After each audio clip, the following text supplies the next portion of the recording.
அதெல்லாம் கீரை மட்டானுக்கு நேரமே இல்லைன்னு கீரை மட்டும் அப்படிதான் சொல்லுவேன். சொன்னாலும் நம்ப மாட்டான்.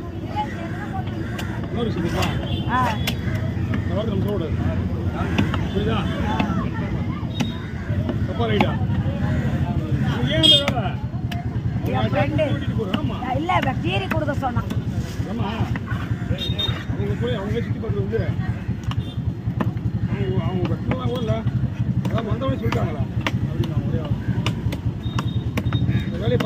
நீ இப்பவே நீ என்ன சொன்ன வீட்டுக்கு போனோம்னு சொன்னியா இல்லையா?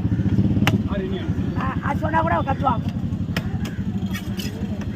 சொன்னா கூட கத்துவாங்க.